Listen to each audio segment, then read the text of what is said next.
चलते हैं श्रीमद् भागवत महापुराण। प्रसंग चल रहा है महाराज हरिश्चंद्र का पावन चरित्र।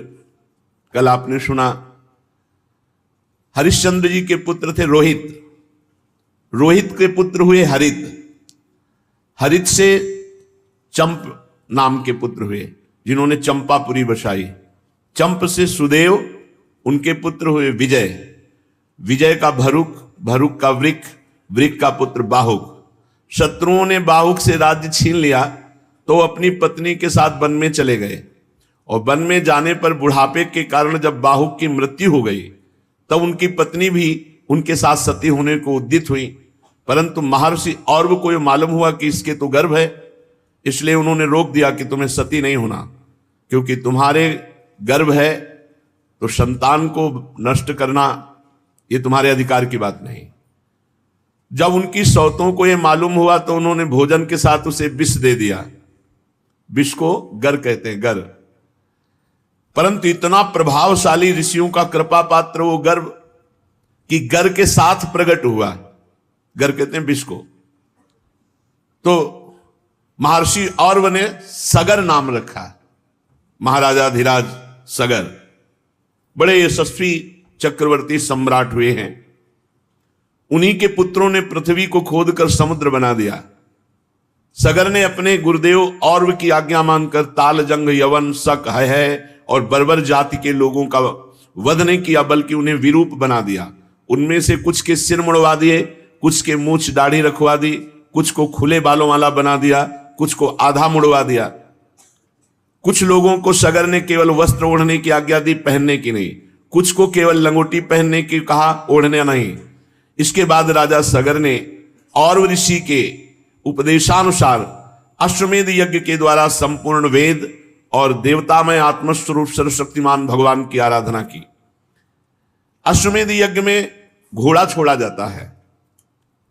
उस घोड़े को जिस राज्य से निकले पूजन करके नमस्कार कर दे तो युद्ध नहीं होगा, माना जाता है वो परास्त हो गया। अगर घोड़े के साथ थोड़ी भी छेड़खानी की तो युद्ध होगा और बलवान राजा उसे बंदी बनाएगा। तो उस घोड़े को इंद्र ने चुरा लिया अश्वमेध यज्ञ के। पता ही नहीं चला कि किस राजा ने घोड़ा बंदी बनाया, क्योंकि इंद्र ने चुरा लिया, किसी राजा ने नहीं। उस समय महारानी सुमति के गर्भ से उत्पन्न हुए सगर के पुत्रों ने अपने पिता के आज्ञानुसार घोड़ा सारी पृथ्वी छान डाली, ढूंढा पर कहीं नहीं मिला। तब उन्हें बड़ा क्रोध आया और बड़ी गुस्सा से उन्होंने पृथ्वी को खोदना शुरू किया। खोदते खोदते उन्हें पूर्व और उत्तर के कोने पर अपना घोड़ा बंधा दिखाई दिया, जो कपिल मुनि का आश्रम था। 60,000 सगर के पुत्र थे। वो शस्त्र उठाकर कहने लगे, दौड़ो दौड़ो, पकड़ो, यही हमारे घोड़े को चुराने वाला चोर है। देखो तो सही, घोड़ा चुरा के यहां बांध लिया और आंख मूंद कर बैठ गया। ये तो पाप कर्म इसने किया, इसको मार डालो। सब दौड़ पड़े, 60,000 थे। कपिल भगवान आंख मूंदे हुए भगवान के ध्यान में थे। अब जे भी मुनि के पास गए तो उनकी आंख खुल गई। तो महापुरुषों के तिरस्कार के फलस्वरूप उनके शरीरों में आग लग गई। क्षण भर में 60,000 सगर के पुत्र राख बन गए। कोई साप आदि नहीं दिया, केवल वो प्रहार करने आ रहे थे तो उन्होंने देख लिया तो सब राख हो गए, 60,000 सगर के पुत्र।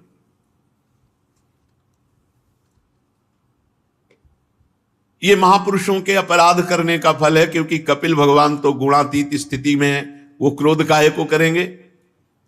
भला कहीं पृथ्वी की धूल का भी आकाश से संबंध होता है?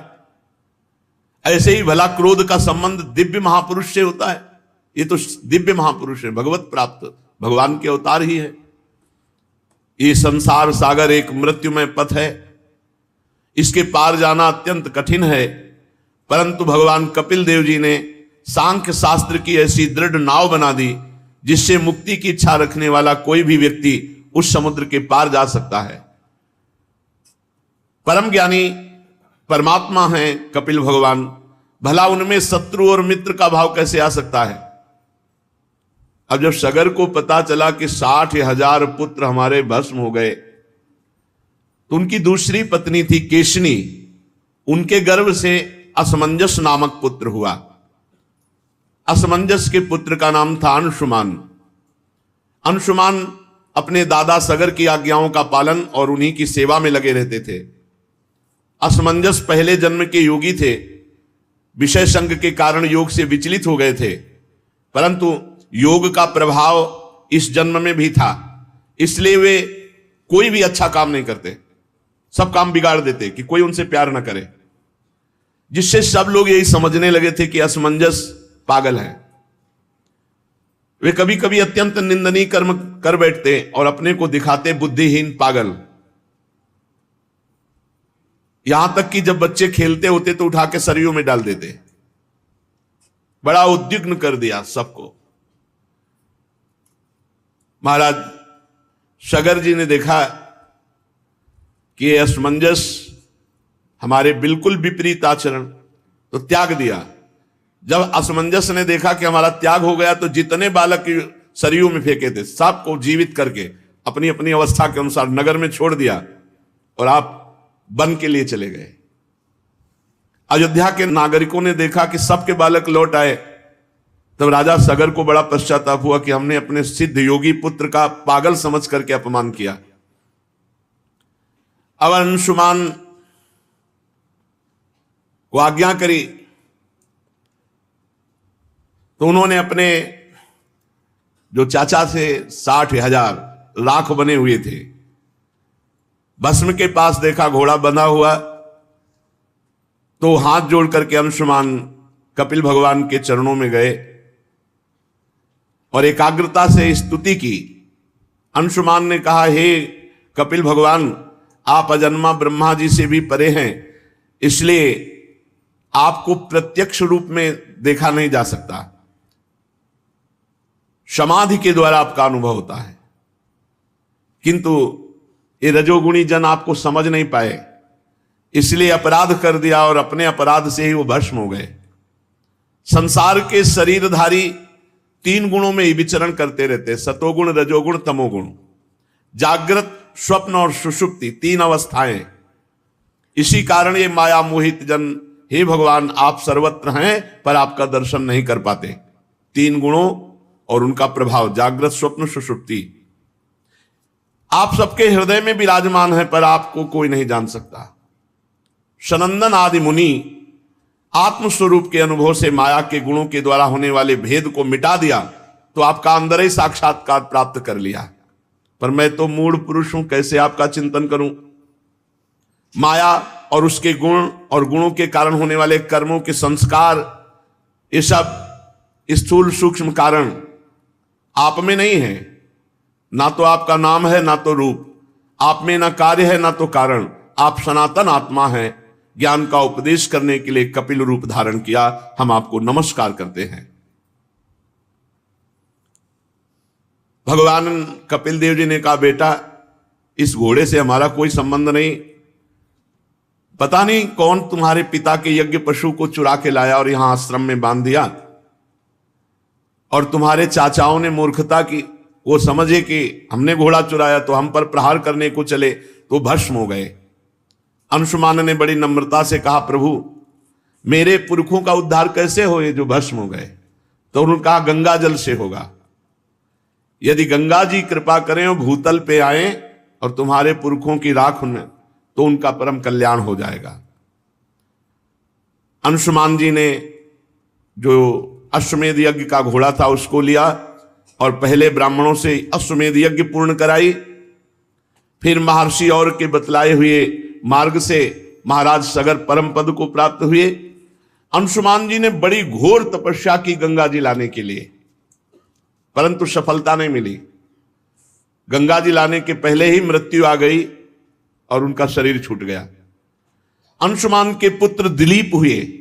महाराजा दिलीप जी ने भी भारी तपस्या की गंगा जी को भूतल पर लाने के लिए, परंतु गंगा जी लाने में असफल रहे और उनकी भी मृत्यु हो गई। दिलीप के पुत्र हुए भगीरथ जी। उन्होंने भारी तपस्या बचपन से ही की गंगा जी को प्रसन्न करके भूतल पर लाने के लिए। देखो 3 पीढ़ी लग गई, तब गंगा जी प्रसन्न हुई। गंगा जी ने प्रसन्न होकर के दर्शन दिया और कहा, मैं तुम्हें वर देने के लिए आई हूं, क्या तुम वरदान चाहते हो? भगीरथ जी ने बड़ी नम्रता से साष्टांग प्रणाम किया गंगा मैया को और प्रार्थना की कि आप मृत्यु लोक में पधारिए और हमारे पुरखों का कल्याण कीजिए। गंगा जी ने कहा कि जिस समय मैं स्वर्ग से पृथ्वी पर गिरूंगी तो कोपि धारिता वेगम पतंत्या में महीतले अन्यथा भूतलम भित्वा नृपयासे रसातलम। कोई चाहिए जो भूमंडल पर पृथ्वी लोक में बीच में मुझे रोक ले, अगर नहीं रोका तो मैं अपने वेग से रसातल को चली जाऊंगी, तुम्हारा प्रयास निष्फल। भूतल पर मुझे कोई रोकने वाला चाहिए। इसके अतिरिक्त दूसरी बात, किम चाहम नु भुवम यास्य नरा मैया मृजंत्यघम मृजामि तदघम कुत्र राजस्तत्र विचिंत्यताम। भगीरथ, ये दो समस्याएं हैं। भूतल पर कोई चाहिए जो मुझे रोक ले, नहीं तो मैं रसातल को चली जाऊंगी ब्रह्मलोक से सीधे। और दूसरी बात, पृथ्वी पे जाऊंगी तो पापी लोग मेरा स्पर्श करके निष्पाप हो जाएंगे, पर मैं पाप युक्त हो जाऊंगी, तो मैं पाप कहां धोऊंगी? इस विषय पर तुम विचार करो। भगीरथ जी ने कहा, पहले समस्या का तो समाधान मैं अभी किए देता हूं। साधवो न्यासिनः शांता ब्रह्मिष्ठा लोक पावनाः हरंत्यघम तेंग संगात ते स्वास्ते हृभिद्धरी।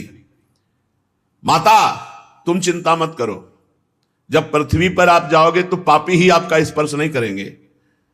जो लोग परलोक के सुख संपत्ति का त्याग कर चुके हैं, जो संसार से संन्यास लेकर निरंतर भजन में लगे हैं, ऐसे शांत ब्रह्मनिष्ठ महात्मा जब आपका स्पर्श करेंगे तो आप निष्पाप हो जाओगे।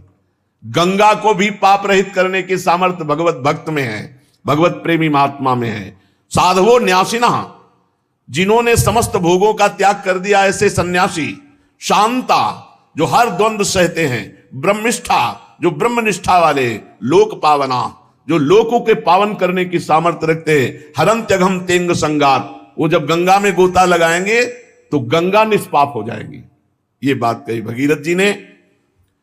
वो अपने अंग स्पर्श से, हे गंगा, तुम्हारे पापों को नष्ट कर देंगे, क्योंकि उनके हृदय में अगरूप अघासुर को मारने वाले भगवान श्री कृष्ण का निरंतर चिंतन होने के कारण भगवान वहां प्रकाशित हो जाते हैं। हृदय में भगवान कब प्रकाशित होते हैं? निरंतर चिंतन करने के कारण। और दूसरी बात कि तुम्हारा वेग रसातल में भेद कर चला जाएगा तो नहीं माता। बीच में ही धारयिष्यति ते वेगम रुद्रस्त्वात्मा शरीरिणाम यस्मिन नोतमिदम प्रोतम विश्वम साटीव तंतुषु। तुम चिंता ना करो, मैं रुद्रदेव की तपस्या करूंगा। भगवान शंकर से कहूंगा, ब्रह्मलोक से जब तुम गिरोगी तो तुम्हें बीच में ही रोक लेंगे।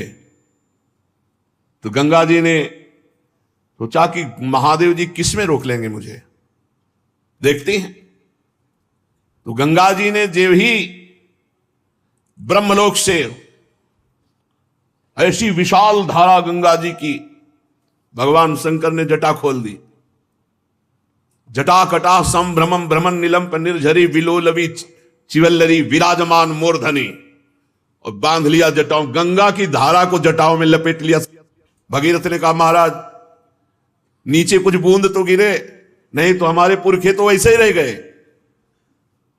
तब एक जटा खोली तो 3 गंगा के स्वरूप हुए। अलकनंदा, भागीरथी, मंदाकिनी। अलकनंदा स्वर्ग गंगा, पाताल गंगा मंदाकिनी, जो अनुसुईया जी के आश्रम में प्रकाशित हुई चित्रकूट में, और भागीरथी तो पावन त्रिभुवन पावनी श्री गंगा जी भारत देश को पावन करते हुए, हिमालय से देश को पावन करते, आगे आगे भागीरथ जी चल रहे हैं और पीछे गंगा जी चल रहे हैं। कितना महान पावन भूमि है जहां गंगा जी विराजमान है। गंगा जी भगवती तव तीरे नीरमात्रा सनोहम विगत विषय तृष्णा कृष्ण माराधयामि सकल कलुष भंगे स्वर्ग सोपान संगे तरल तर तरंगे देवी गंगे प्रसीद। इतनी आसक्ति गंगा जी से कहीं नहीं हुई, ऐसी आसक्ति। यमुना जी का अवगाहन सेवन हुआ, पर उतना नहीं हुआ जितना गंगा जी का हुआ। बचपन से गंगा जी ही पूरा जीवन थी। आहार भी गंगा जल का ही और विहार भी गंगा के तट का।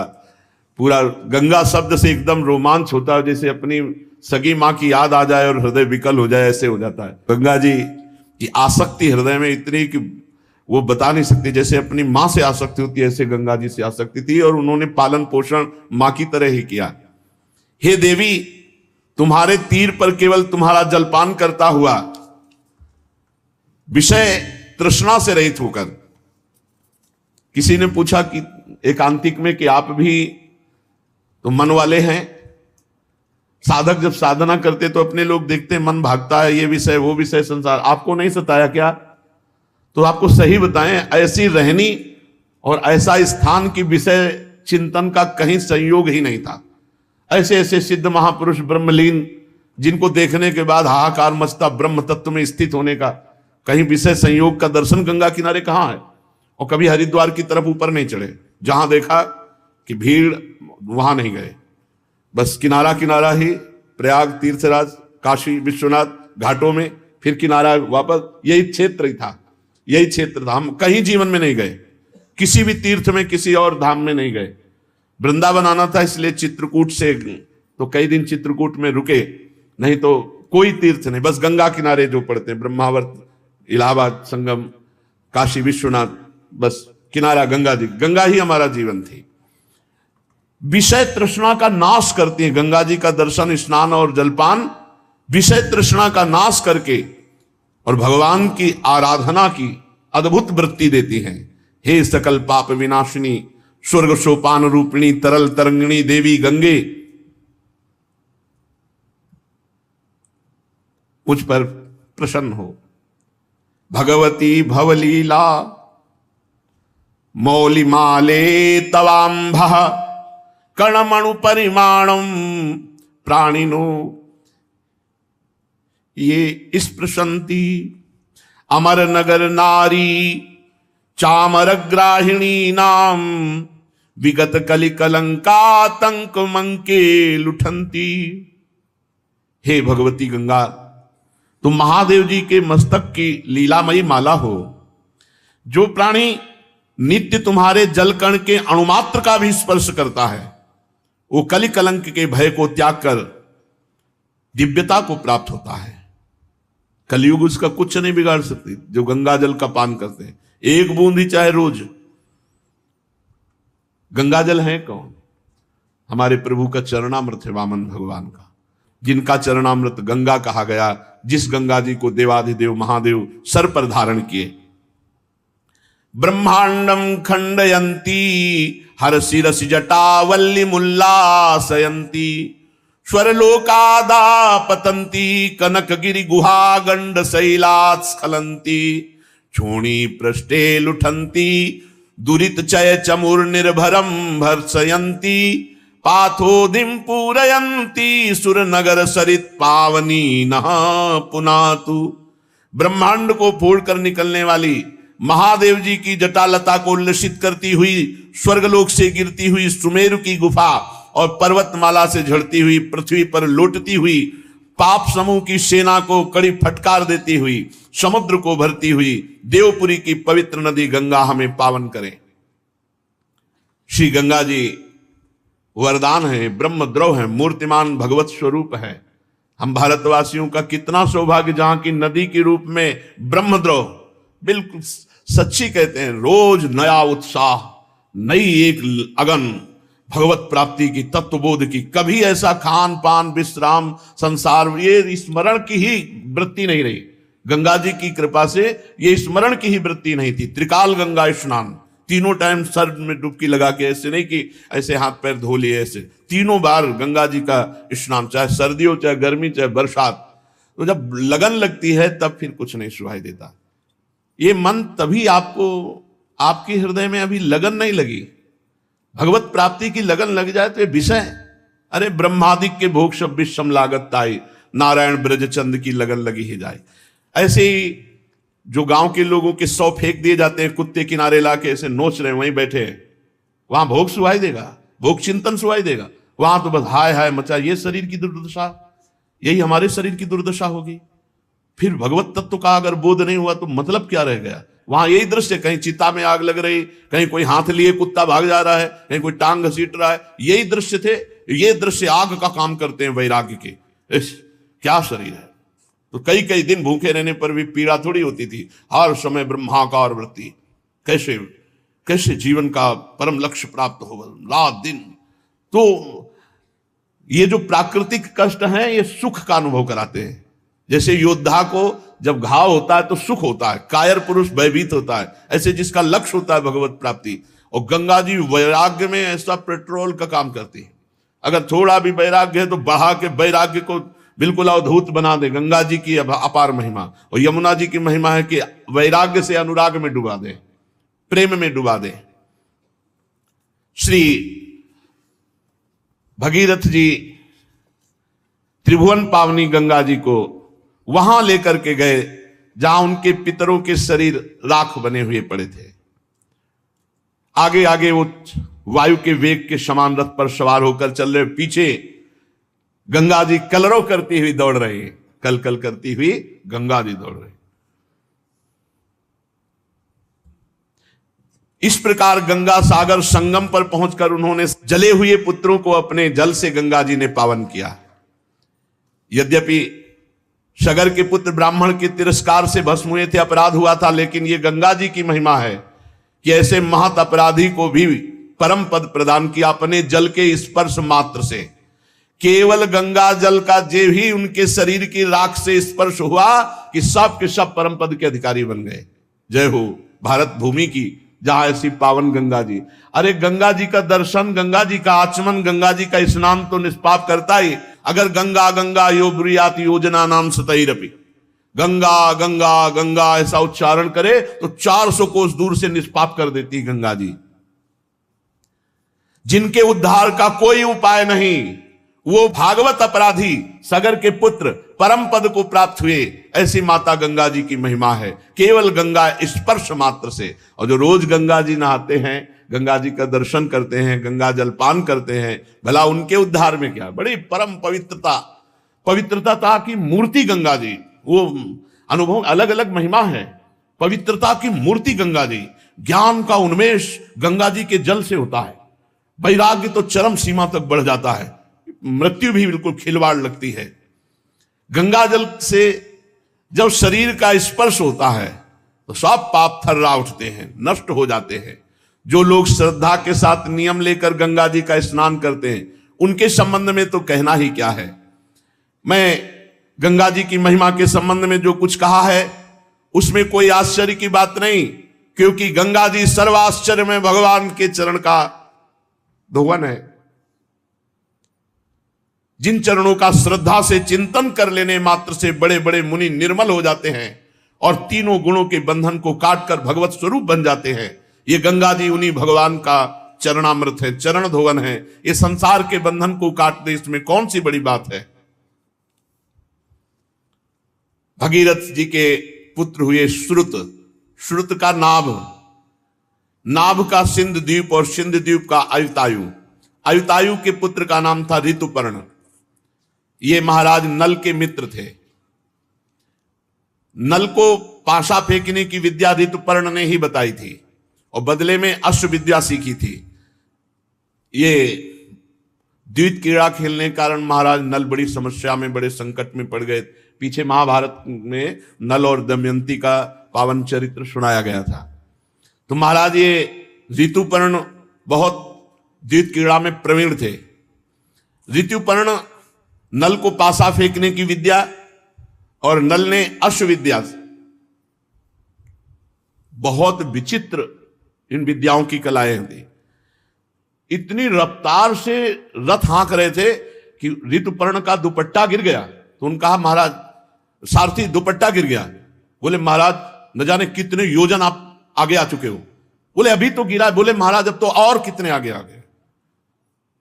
नल को इतनी विद्या प्रवीण थी कि उन्होंने गणित लगा करके एक चलते हुए रथ से एक वृक्ष में, कि सिहोर का शायद वृक्ष था, किसका वृक्ष था? उसके पत्ते फल सब पूरा गणना बदल। राजा ने कहा नहीं रुको, रथ रोको, हम तुम्हारी अंदाज वाली बात नहीं मानते। बोले महाराज एक पत्ते में फर्क नहीं पड़ सकता। उन्होंने डाल काटी, उतने ही पत्ते उतने ही पुष्प। तब उन्होंने कहा तुम्हारी धन्य है विद्या, तुम कौन हो? तो उनका महाराज मैं हूं तो सारथी ही। बोले नहीं, ये विद्या केवल महाराज नल में पाई जाती है। तो ना आपका रूप है, क्योंकि वो रूप भी नहीं था, करकुटक सांप के काटने से अंतर ध्यान। बड़ा रोचक प्रसंग महाराज नल दमयंती का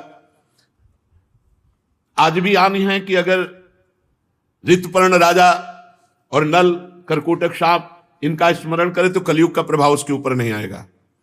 ये कलयुग का ही प्रभाव था। महाराज नल की बुद्धि मारी गई और उन्होंने अपने सर्वस्व को दांव में लगा दिया और महारानी सहित भारी संकट में पड़े। नल से ज्यादा तो संकट महारानी को हुआ जब छोड़ करके महाराज नल चले। कितना कितना संघर्ष महापुरुषों को। तो ऋतुपर्ण अश्वविद्या सीखी महाराज नल से। ऋतुपर्ण का पुत्र हुआ सर्वकाम, परीक्षित। सर्वकाम के पुत्र का नाम था सुदास, सुदास के सौदास, और सौदास की पत्नी का नाम था मदयंती। सौदास को ही कोई कोई मित्र शाह कहते हैं और कहीं कहीं उन्हें कलमशपाद भी कहते हैं। वशिष्ठ जी के साप से ये राक्षस भाव को हो गए थे, फिर अपने कर्मों के कारण ये संतानहीन हुए। राजा परीक्षित ने पूछा भगवान हम जानना चाहते हैं कि महात्मा सौदास को गुरु वशिष्ठ जी ने शाप देकर राक्षस क्यों बना दिया?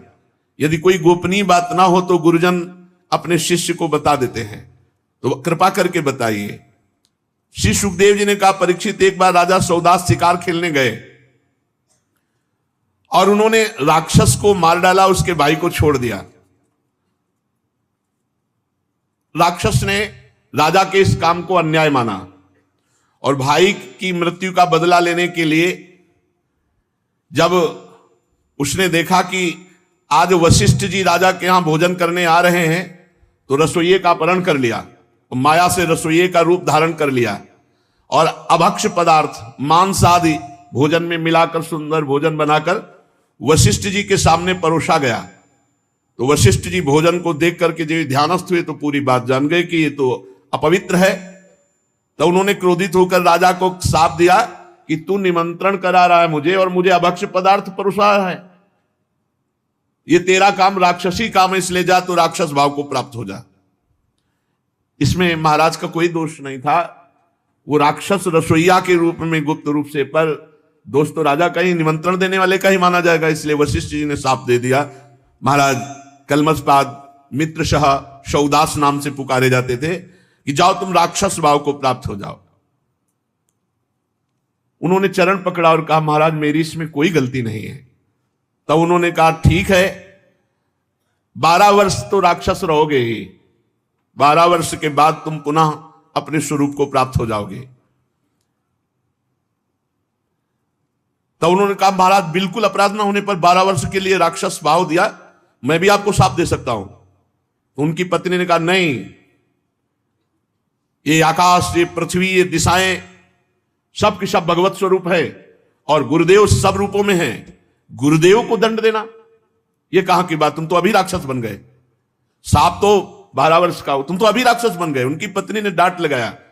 तो उन्होंने कहा मैं जल को कहां छोड़ू? तो उनका अपने पैरों में छोड़ो। इसीलिए उनके पैर काले पड़ गए, तो कलमशपाद नाम से वो पुकारे गए। थोड़ी देर में वो राक्षस हो गए, राजा बिल्कुल राक्षस बन गए क्योंकि वशिष्ठ जी का शाप। अब राक्षस बने हुए जंगल में भूख प्यास से भटक रहे थे। वहां देखा एक ब्राह्मण 9 दंपत्ति मैथुन कर रहे, सहवास कर रहे। भूख लगी हुई थी, पकड़ लिया ब्राह्मण को। ब्राह्मण पत्नी ने कहा अभी हमारे संतान का योग था और आप राजा हो, आप राक्षस नहीं हो, आप महारथी हो, आपको अधर्म नहीं करना चाहिए, मेरा पति दे दो क्योंकि मुझे संतान की कामना है। लेकिन सांप के वशीभूत उन्हें कुछ सुनाई नहीं दे रहा। खा डाला ब्राह्मण को, जैसे कोई मूली गाजर खाए ऐसे खा डाला। ब्राह्मण तपस्याशील सद्गुण संपन्न था। राजा सांप के वशीभूत होकर उसे खा डाला। श्रेष्ठ ब्रह्म ऋषि पति का ये वध देख करके उसको और क्रोध आ गया। और उसने कहा मेरे को भी खा, क्योंकि मेरा पति जब ले लिया तो मेरा जीवन किस काम का। बहुत रोने लगी। महाराज ने कहा मुझे कुछ सुहाई नहीं दे रहा है, मेरे अंदर राक्षस भाव जागृत हो चुका है, मैं तुम्हें भी खा जाऊंगा, पर अभी मेरी भूख नहीं लगी, मैं कोई दया करके नहीं छोड़ रहा हूं, मेरी बुद्धि काम नहीं कर रही, वशिष्ठ जी के शाप से मैं राक्षस हो चुका हूं। ब्राह्मणी ने क्रोध करके राजा को शाप दे दिया, अरे पापी, मैं जब काम से पीड़ित थी ऐसी अवस्था में मेरे पति को खा गया, इसलिए जब तू स्त्री सहवास करना चाहेगा तो तेरी मृत्यु हो जाएगी, ये मैं शाप देती हूं। वो ऐसे ही बेचारे सांप में परेशान थे और सांप ऊपर। चलो कलयुग में सांप सांप ही नहीं है, बहुत बचत है। 12 वर्ष बीतने के बाद जब तू सांप से मुक्त होगा और अपनी पत्नी के पास जाएगा, उस समय मेरा सांप काम करेगा। अब तो वैसे राक्षस भाव को प्राप्त हुए, अब राक्षस भाव में सांप मिल गया कि गृहस्थी लायक नहीं रह गए। उन्होंने इतना दिमाग काम कर रहा था, ये सांप याद रखा और जीवन में कभी गृहस्थ सुख नहीं भोगा महाराज कलमषपाद, इसलिए वो संतानहीन हो गए। 12 वर्ष के बाद वशिष्ठ जी ने संतान प्रदान की, 7 वर्ष तक गर्भ धारण किया, परंतु बच्चे नहीं हो रहा था।